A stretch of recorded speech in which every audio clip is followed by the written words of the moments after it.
God does love you. God does care. People can change. Evil that you do will harm you, whether seen or unseen. Evil is not the path of light. It does not progress you. It does not lead to good things. You can't make the world good through evil.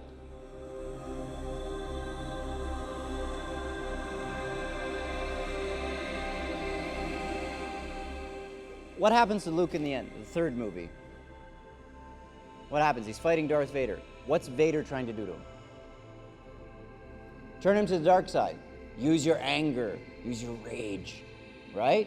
And Luke won't do it, right? No. Until what? When does Luke lose his marbles and join the dark side for a moment?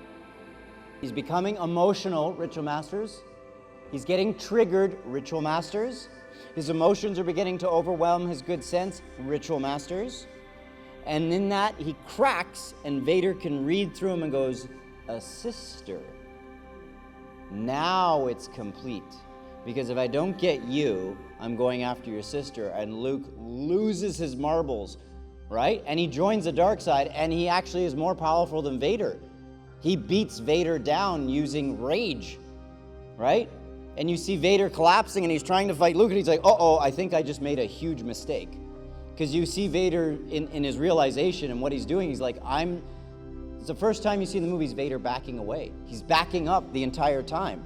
It's so brilliantly done, guys. All of a sudden, Luke is coming at him, and Vader can't handle him. And he's constantly backing up. And then you see his panic with his two hands. He starts using two hands trying to fight him because he's like, uh-oh. He's never been in this situation before.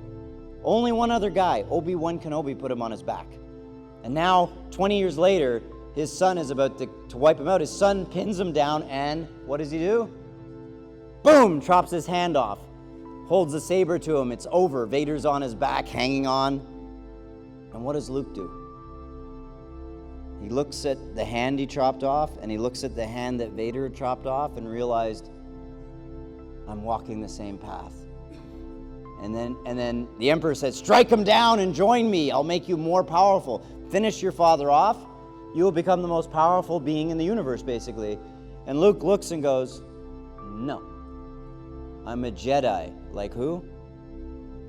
Like my father. And he throws his lightsaber down. He turns to the Emperor and goes, I'm not going to kill my father. I will not join this path. Even though he tried to kill me and he threatened my sister, he's still doing redemption for his father and for his family. So the Emperor comes down, does what? He's like, fine, you don't join us, I'll kill you. And then he starts throwing lightning at him, and he's having his jollies while Luke can't handle it. The Emperor is way too powerful on the dark side. He's basically Satan.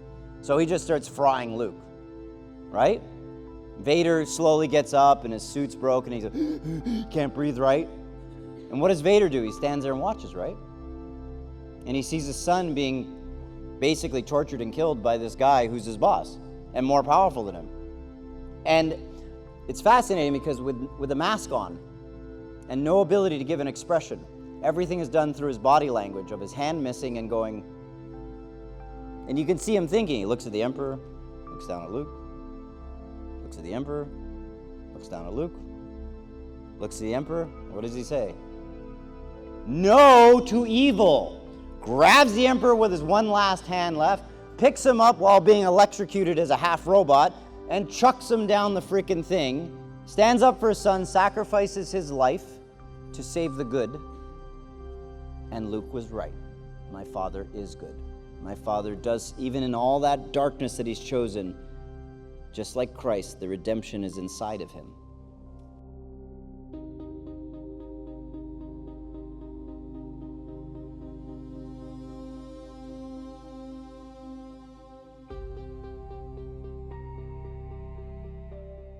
Humans, by our nature, are all about relationships and relating to each other and how we relate to other human beings in our life. Those are closer to us, those that we don't know.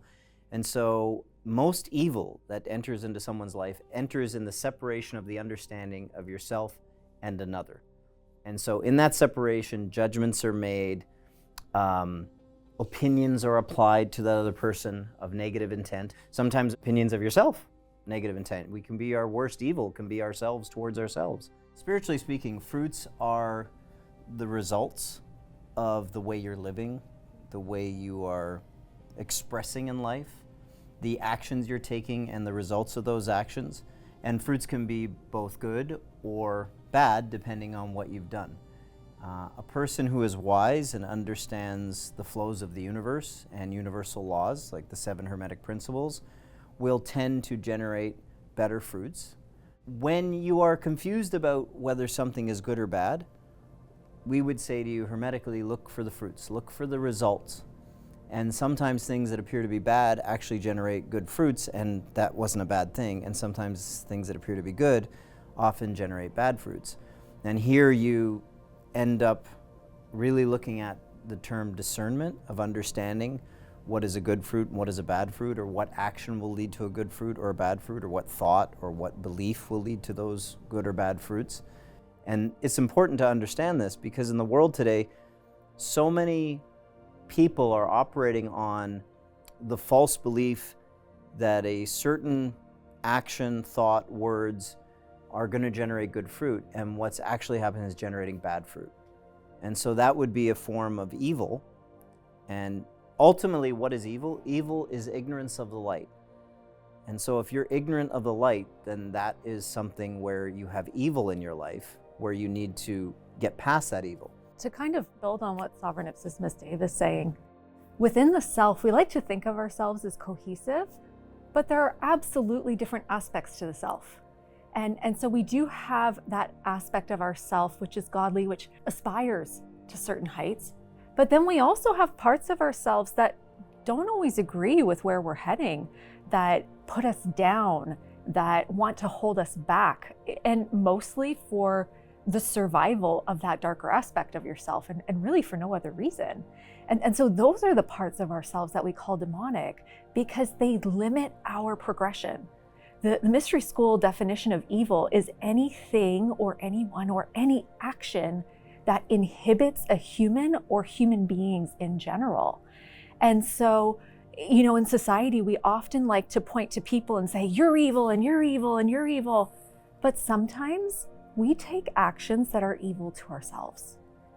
And so part of the reason why the Warriors of Light program is so important is because our fruits, the results, the law of cause and effect in action, you know, what people call karma, shows us exactly where we have been doing that to ourselves, where we have been holding ourselves back, where we have been keeping ourselves in darkness and negativity so that we can aspire, and not just aspire, actually get to the top of the mountain so that we can have the higher viewpoint, so we can have the goodness and the beauty that are there. Ultimately, the Warriors of Light program is about you as a participant presenting the fruits of your life to yourself as reflected to you by your instructors. So it's where the realities of who you are and the actions you're taking, the words you're saying, your disposition towards life is laid at your feet for the good and the bad of whatever might be in there. Now, for the things that don't serve you, this is something that you want to get rid of. This is something you want to work on. And for the things that do serve you, you want to enhance those things and amplify them. And that's ultimately what the Warriors of Light program is. For one person, you know, they might overestimate themselves. For another, they underestimate themselves. And this is something where Warriors of Light presents that person with either the option to do better or the option to embrace the good, embrace that which works for them and to use it more strongly in life.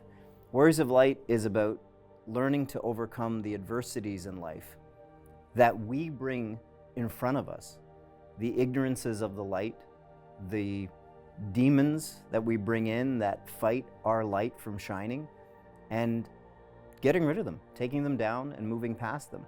You will not build your life without being a warrior in this world. Ultimately, you're born with your first nature. That nature is that which you don't learn or work from. It's what's presented to you as you, and that's all you are. But at some point, you start to hone a second nature, and that second nature always comes from discipline and consistency. That second nature can be good or bad. If you put a lot of discipline and consistency into a negative state, you will produce more negativity in your life than you could ever possibly imagine. You will ground yourself in negativity. But if you use that discipline and consistency to improve yourself, which is going to be hard work because it's not your first nature, it's something you have to consciously choose, willfully choose to become better at. If I want to learn how to be a piano player, I have to have discipline and consistency, or I'll never learn how to be a piano player. Warriors of Light presents this discipline and consistency to you. And it's more than just the singular program at the moment you're there.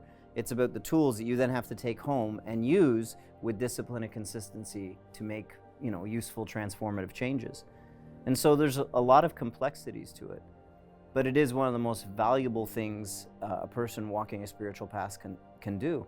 And so many people in the world of spirituality, the ones that want to really study their spirit, their soul, the essence of who they are, this divine being, they want to ignore their physicality. They want to ignore that health matters. Your physical well-being, your physical capabilities are one of the major forces in life. What can you physically do? If you want to climb the top of Mount Everest and you are just not physically capable, then that blockage is not in the spirit, it's in the physical. So we have to confront our physicality. We have to know what our bodies can do, what our minds can do, what our energies can do, what our mentality can do, what our beliefs shape around the different things that we're capable of.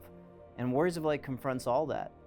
And the things that are strong will remain there, and the things that aren't will be removed. And they will be done by you, not by anyone else. It'll be your own self-reflection that causes that shift. And ultimately, in the end, it's going to be because you were a warrior and you confronted the negativities in your life and you got rid of them.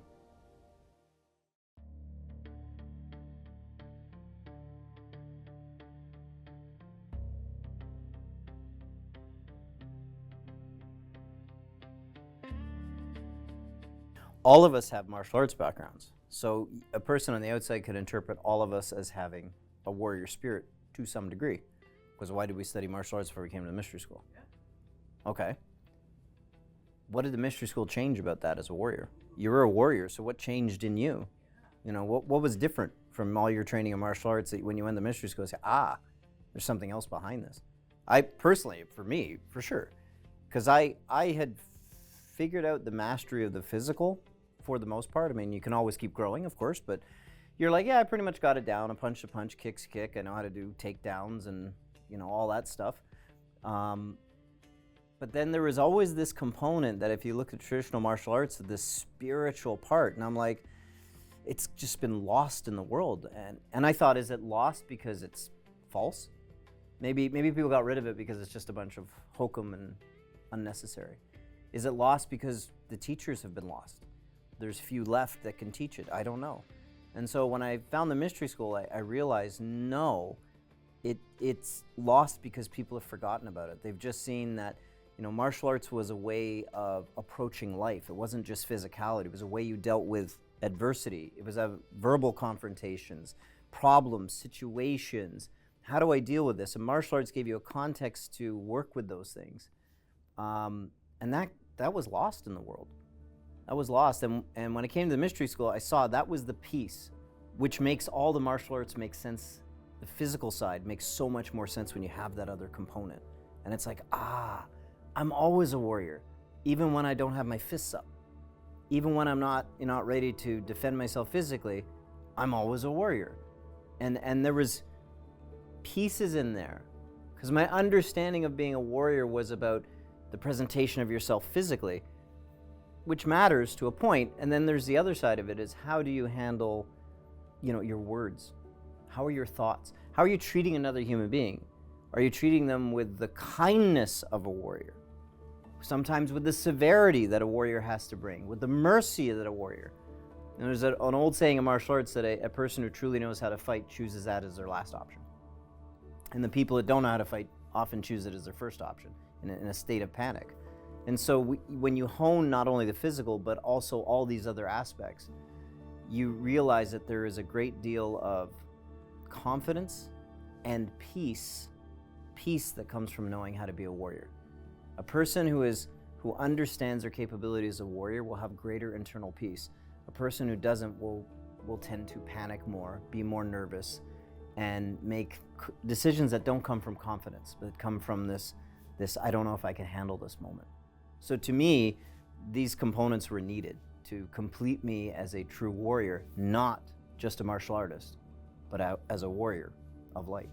The Warriors of Light program is similar to the way traditional martial arts used to be, where there was a component of spirituality in it, where the student had to learn about aspects of the spirit, of the soul, of the mind. But within the Modern Mystery School, it's kind of the reverse. People come to the Modern Mystery School to learn about the spirit, the soul, the mind, and the universe, and then the Warriors of Light program brings in that martial arts component to make it a complete. In all my years of training in martial arts, being in a gym, fighting, competing, traveling around the world, and I've always enjoyed that aspect, and you learn so much in regards to all those different things I've always done. But the issue I always found, and the problem I always found, was the fact that how do we take all these skill sets, all these things we learn in fighting, in martial arts, in the ring, as we spar, and then apply that in our actual life, in our everyday real life? Sure, we're gonna have discipline, we're gonna have preparedness inside the cage or inside the ring or in the actual studio or gym, but are we able to bridge all of that into our own personal lives? I would take all those teachings and apply them in our own life. And that's exactly for myself what Warriors of Light program, but as well as the teachings within the Modern Mystery School did, was now it took all these different things I learned in the martial arts, in fighting, as an athlete, as a competitor, and it created a bridge. So I can take all those important aspects that I learned there and actually start applying them to my life. How can I take self-discipline and apply it to my life? How can I take passion and actually apply it to my life so that I can then get the results that I specifically want within my life, whether it's regarding health, finances, spirituality. How do we take all of these things and work them and utilize them so I can excel outside of the dojo, outside of the gym, outside of the ring or the cage? And for me, that's exactly what the Modern Mystery School and the Warriors of Light program has done. I would say that the Modern Mystery School for me has brought a sense of completeness to the warrior kind of archetype for myself. I think that if you look at warriors as individuals or warrior societies, there are certain overlaps that exist that are similar to each other, but then are also very different from each other. And one thing that you hear a lot of here in the Modern Mystery School is this concept of lineage and how it's been practiced a particular way for so long. And that sense of lineage has a certain completeness to it, where it's meant to engulf a number of different things. And in engulfing a number of different things, it almost somewhat translates them from one to another that would previously seem unrelated. For example, myself, like in the bodybuilding world, in the tack world, you don't necessarily see an importance placed on looking sharp in every situation. That is kind of more so, that would be something that in the mystery school, at first glance, you would kind of associate with the royalty element that is present here. But royalty and the warrior societies are so deeply ingrained, have been for going back to antiquity. So for example, we think of knights, for example, as being present, looking sharp in the royal courts. That was always a thing, and people tend to forget that. Sometimes we look at the military today and we see there's the difference between an operational uniform and their dress uniform. And they, soldiers always look great in their dress uniforms. For me, that sense of completeness was brought at the Modern Mystery School and the Warriors of Light curriculum. We do Warriors of Light a handful of times a year, but we do programs for all the participants of Warriors of Light many times a year. And a number of years ago, Sovereign Ipsissimus Dave introduced the dress code, and I was very resistant to it at the time, but now it's like, oh my God, this was always supposed to be there. And that is one of the elements of completeness that has been brought to all of this, where it kind of brings it all together to show this multi-dimensional completeness of that warrior archetype that people, I think, find pieces of on their own and try to kind of cobble it together, but often it's incomplete.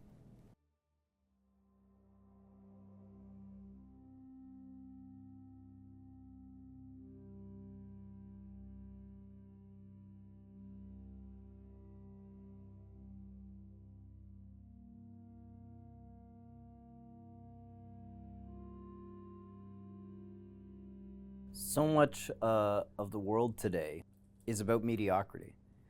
It's about following your whims, and your whims are the dictate of how you live your life. Oh, I don't feel like doing that today, and because I'm a free person and no one's going to tell me what to do, it's very sort of ideologically immature.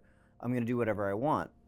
And in in true warrior fashion, there was always codes. You had the code of Bushido, the code of chivalry.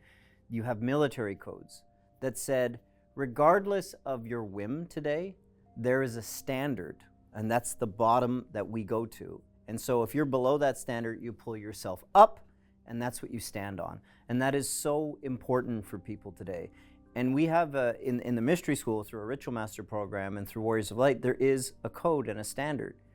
And some people may take that as like, well, you're telling me what to do. And it's like, no, it's about you more committing to doing better for yourself, to step up. And to Sensei Flav's point, dress codes matter. If how you present yourself to the world doesn't matter, then what does? If it's all only about the internal, fine, and how you feel about yourself and life, great. But doesn't that eventually translate to the as within, so without, and how you present yourself? And if you can't bother to present yourself well, to hold yourself with dignity, decorum, to hold yourself to a code of conduct, a way of behaving, a path, a meaning to life that demands more than what your ego will typically give, you can't grow. So you have to have these sort of rules or policies or a code of conduct that calls out to you and says, do better. Today, step forward. Today, be more royal and present yourself in your best light at all times. And of course, we don't always hit the mark. Sometimes we fail. But if we have that code within ourselves, when we do fail, when we aren't being our best, we're able to identify that. The problem without a code is you never know what that is. You never know where your best is and where it isn't, and where you're putting effort forward. And people that don't want to have a way of doing something that demands more of themselves, they're not able to articulate that. They're not able to present it, because if they did, they could be held to it. So they often avoid stating it. They often will not say anything other than how they feel, as opposed to saying how I feel, but I've chosen to live a certain way, in a culture of light, in a way of doing something where I demand more of myself. And therefore, regardless of whose eyes are upon me, my own only or others, I will pull myself up to my highest standard. And that is usually something that rises above the motivations of the ego and the whims of your emotions to become something greater than that. And when you do that often, you realize that your ego and emotions will not bind you to a more mediocre life, that you can become greater than what's been presented to you as your first nature.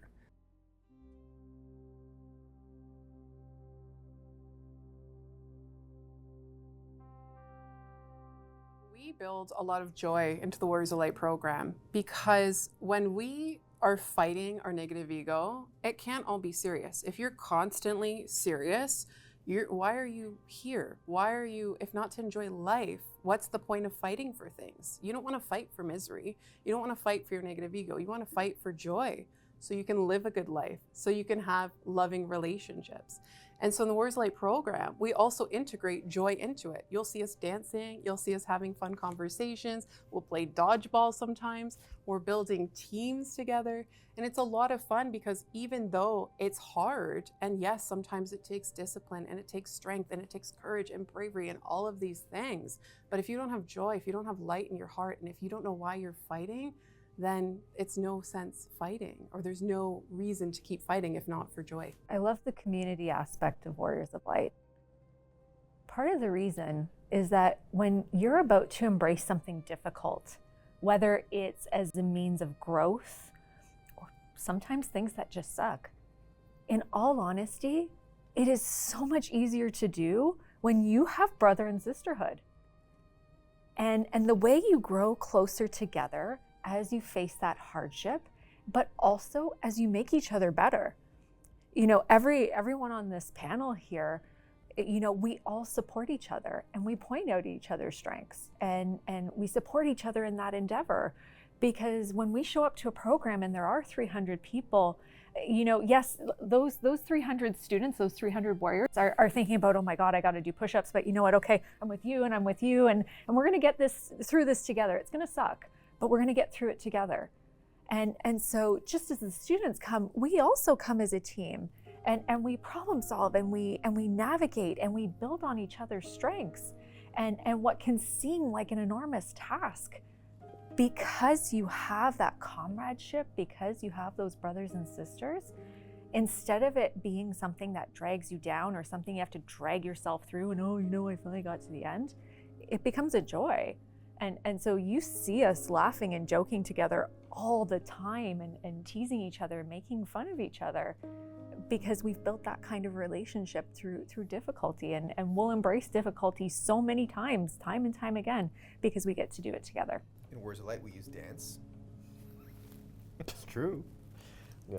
Well, in the Warriors of Light program, yeah, we use dancing and humor. Lots of humor. We have lots of humor here. I think we're a pretty good comedic team. We're going to take it on the road soon. I don't know either. And sometimes when you are trying to build good things, you face difficulty, and you have to be able to laugh anyways. I always go back to this scene from the movie 300, where Xerxes' spokesperson comes up to the Spartan warriors, and he says to the Spartan warriors, "Our arrows are so vast, they're gonna blot out the sun." And, you know, cut a few scenes later, and there's the Spartans, and out come these huge arrows raining down on them, and they blot out the sun, and so they're all hiding under their shields like this. And one of them starts laughing. And a few of them start laughing, and one of them goes, "What? What is it?" Because in the scene prior, the response to "our arrows will blot out the sun" was, "then we'll fight in the shade." And they all start dying of laughter as these arrows are raining down on them, and they're putting their shields up. And we need the ability to sometimes laugh when things are getting hard. And that can be like the hard of creating good things, and sometimes it can be the hard of how ridiculous the world is at times. And when we're able to laugh, that keeps our hearts alive so that we can keep fighting. Sensei Al is amazing with coming up with teamwork drills and games. She's the queen of this. All hail Sensei. Yes, all hail Sensei Al with the games that make us work physically, sometimes mentally, in teamwork scenarios, all for the betterment of bringing joy and laughter and unity to the group. Yeah, and that's a big part, unity. Because, of course, you have a lot of self-exploration going on that we're talking about the self, the individual. And so one of the aspects of Warriors of Light is something we call community drills or community work. And that's where you have to rely on others to accomplish something. And sometimes you fail. And that's okay as long as the community work together on it. And so there are these other aspects where we call them community drills, where it's about creating that unity and getting rid of those gaps in our understanding. Now, you know, people often say you need to learn to accept others in life to have true unity, and that's true, that you do need to accept others. But that acceptance does not mean that you necessarily agree. It doesn't mean that in that acceptance it would be how you would choose to do something, but it would be understanding that others, for who they are and where they are, this is where they're at. And so I don't judge them to be trying to initiate an action of evil or trying to initiate something wrong in the world, but I can look at people and say, oftentimes it is the ignorance of others that creates a great deal of pain in the world. And then you have to then reflect on your own ignorance of how you feel about others and what you don't understand. And the things you don't know, you need to embrace as a warrior. I don't know. And you need to say those words, I don't know. Therefore, I can hold no opinion or judgment of the matter. But at the same time, I'm able to receive more knowledge and more understanding. So through doing these kind of drills, we express that not knowing and that embracing of acceptance. And in the not knowing, we can grow. We can learn from that state. From that comes a sense of peace, contentment, and also a heck of a lot more compassion, not only for the self, but for other human beings. When you understand how rough the world is, and that it goes far beyond the mind of a human, it goes far beyond the ego of a human, the complexities of the world, then you can understand that all of us, every human being in the world, is suffering and struggling and missing pieces. And it's that ignorance that causes so much pain and so much evil in the world, and causes these influences, decisions to be made that only inflict more pain on other people. And so we have to learn to embrace that and confront it and overtake it. And that's truly what the ritual master does, is confronts that evil and makes a commitment to do that, which along with their initiation, the commitment to do that is a great deal of where their power resides.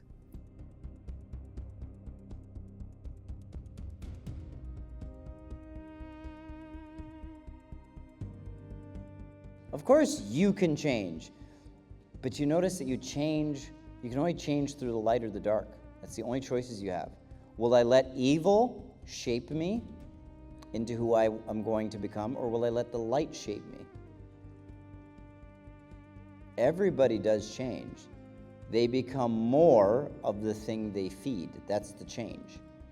You can become darker, more apathetic, more depressed by feeding it, or you can take the best parts of yourself and say, this is the light, this is me as God, and start feeding that. And that becomes the greater thing inside of your life.